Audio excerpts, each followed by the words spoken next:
Pemirsa, di akhir tahun 2021, PT Perusahaan Listrik Negara atau PLN pernah melakukan uji jalan mobil listrik Jakarta-Bandung untuk membuktikan penghematan yang bisa didapat dari masyarakat. Nah, informasi yang kami dapat dari Kata Data, pemirsa, pengendara mobil listrik hanya mampu membayar 10.000 untuk menempuh jarak 72 km.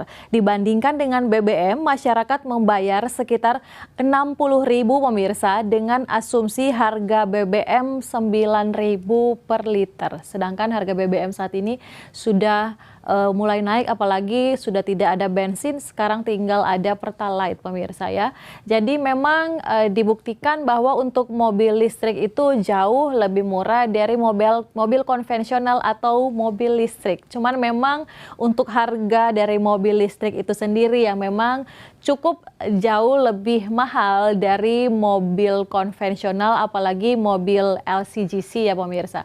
Nah, PLN berencana akan membangun secara bertahap charging station kendaraan listrik ya pemirsa, atau istilahnya yaitu SPKLU, Stasiun Pengisian Kendaraan Listrik Umum. Nah, Kementerian Perhubungan melalui Dirjen Perhubungan Darat telah memerintahkan seluruh terminal tipe A dan stasiun kereta api untuk menyiapkan charging station. Nah, tahukah pemirsa, untuk di Sulawesi Utara sendiri, terutama di Kota Manado, sudah ada charging station atau SPKLU, Stasiun Pengisian Kendaraan Listrik Umum, ada di kawasan Megamas Manado. Jadi yang punya mobil listrik mau mengisi daya listrik bisa langsung ke sana pemirsa ya.